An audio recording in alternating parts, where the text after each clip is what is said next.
Sorry. Do it, and as always, it's very much appreciated. First, did you watch Spider-Man Brand New Day support leak for next generation? Those are the stories we're going to cover today, and if you could hit that like button on the video, thank you to those that do it, and as always, it's very much appreciated. First, did you watch Spider-Man Brand New Day this weekend or not? It's not related to the video, but I personally really enjoyed the movie. It caught me off guard. It was pretty emotional. And I'm curious who else went to watch it this past weekend. And if you did, how did you watch it? Normally 3D, which is how I went, IMAX, the new Screen X format, which I was tempted to do, but didn't end up doing so. Comment below if you went to watch Spider-Man Brand New Day this past weekend or not. Let me know down in the comments below.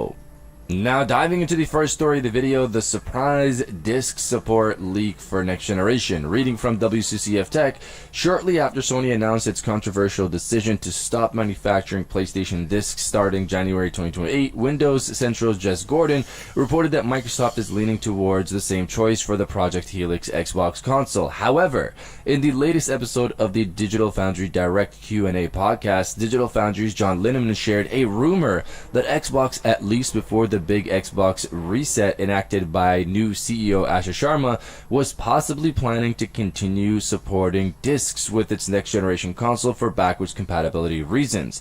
What's interesting, Rich, one thing I've heard from a couple of sort of sources, and this is kind of just like, you know, potential rumory stuff, but at least before the current Xbox reset, I don't know where it is now, it sounds like Microsoft was actually very much going to continue disc support, not because they valued retail disc sales, but because they wanted to like ensure that all your Xbox games were still playable on new Xboxes. And it's like, oh, we could offer maybe like an external drive or basically some means, and I think that might all tie into this disc to digital stuff as well. But I get this feeling that they actually, especially given the reaction, I'm not saying they're going to solve problems or anything drastically going to change, but I do see a future where Microsoft actually supports discs going forward for users who want to take their library with them, while See, this is why I made a video of me saying I would not buy a PlayStation 6, because I heard the corporations are just becoming a corporate virus, because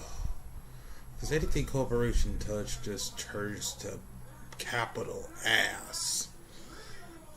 It's just these rich elite boomers who haven't touched who never played video games, and they're just going out of their way to destroy PlayStation. If PlayStation loses business, oh well. No one's gonna feel sorry for you. You had this coming to you, buddy. You really had this coming to you. I digress. This is my thoughts. PlayStation 6. I don't think it's gonna get very far. Sony just completely cuts people off. It would indeed be a quick and easy way to score some much needed points with all those hardcore gamers who are currently very peeved with Sony's PlayStation. However, the more sensible business decision from a pure financial standpoint is likely to abandon discs. It's because corporate greed. And another thing, I would not buy GTA 6 because I think it's just going to be capital ass.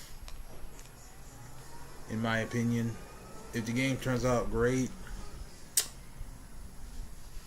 alright, it might be wrong, but I think it's for the PlayStation 6. I think it's just going to be full of bugs.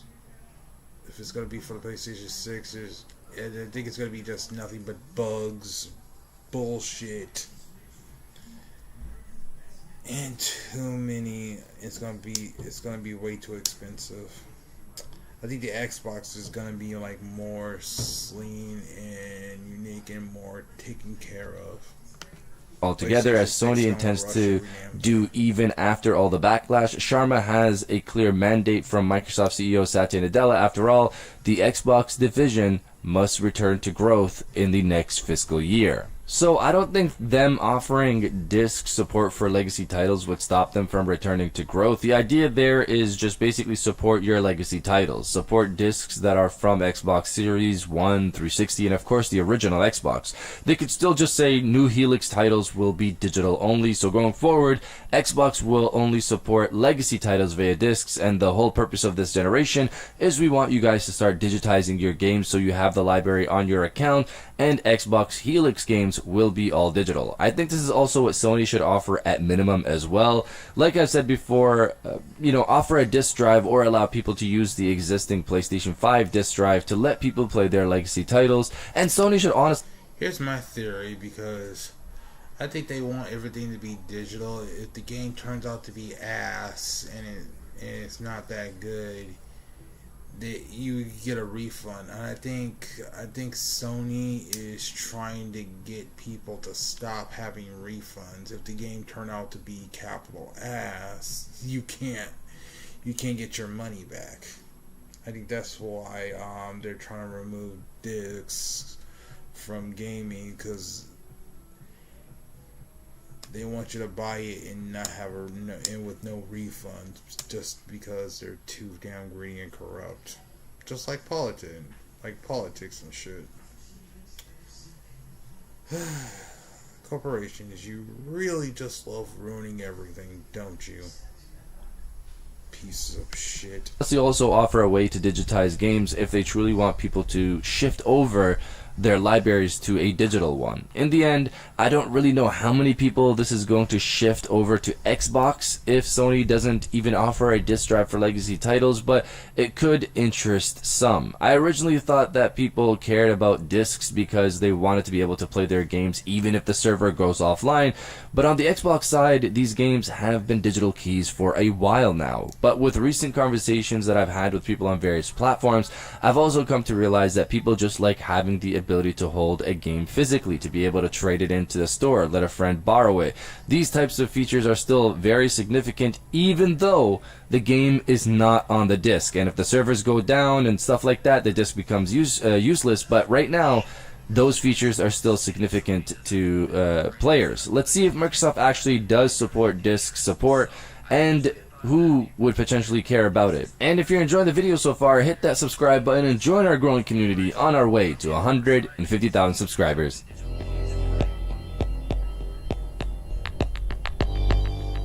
Now diving into the second story of the video, it's over for the PlayStation 6, the price shock situation. Reading from Pushsquare, Sony indicated in its most recent financial report that the PS5's price should hold until at least April 2027, as it secured the memory inventory required to fulfill its hardware targets for the current fiscal year. If that's the case, then despite prices soaring dramatically earlier this year, it's going to have a serious advantage over Xbox for GTA 6's launch, as Microsoft was forced to raise its prices again this weekend. According to reports, it had been losing $150 per console sale as of late and remains in the red even with its latest round of rises. But while the Redmond firm communicated the price increases in the US, it didn't announce what it was doing in Europe. Now retailers have adjusted. It's worse than expected. Here are the current prices for Microsoft's almost 6-year-old system. The Xbox Series S 512GB is $499. The 1TB version of the Series S is $599. The Series X Digital 1TB is $749. And the Series X Disc 1TB is $799. Here are the PS5 prices for comparison. The PS5 Digital is $599. The Disc is $649. And the PS5 Pro is $899. So Pushsquare's worry here is seeing these prices and what this means for the PlayStation 6. Of course, seeing these prices continue to rise for the current generation of consoles continues to suck. In terms of the PlayStation 6, I understand the worry. This has been the case even before these Xbox price rises. People have been concerned as to how much the next generation is going to cost, considering what we're seeing right now. For me, I'm wondering and hoping that with the idea of this all-digital future that Sony is pushing, and subsidizing their future console, this could potentially put the price at somewhere, reasonable in the current state of affairs. I'm not sitting here saying Sony's gonna come out and say, hey, the PlayStation 6 is $499, but taking in that people are potentially going to be locked up buying their games from the PlayStation Store and not really anywhere else, and this is a new console generation where Sony usually subsidizes their console anyways, they could potentially launch at a possibly reasonable price for how things currently are. Of course, we're gonna have to wait and see how this turns out come holiday 2027, or potentially earlier. We're gonna find out the price probably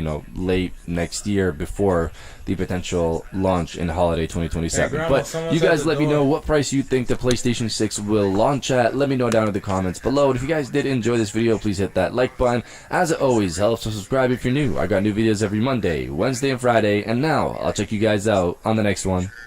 And welcome back to the after show. This is the part of the video where we have a little fun down in the comments below. If you're old, welcome back. If you're new, welcome. For today's thing, what I want you guys to do is the body, obliterate, destroy, and overall harass the comment section with it is Showtime season. So later this month we're gonna have Gamescom, which I'm excited for, and then next month we have the September State of Play.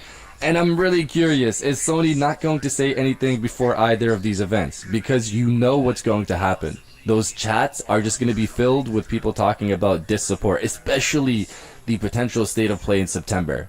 That thing is going to be bombarded with these comments. So if you're excited for the Showtime season, destroy the comment section with it is Showtime season. And I'll definitely heart those comments like I always do, because I appreciate everybody who stays to the end of my videos. And now I'll check you guys out on the next one.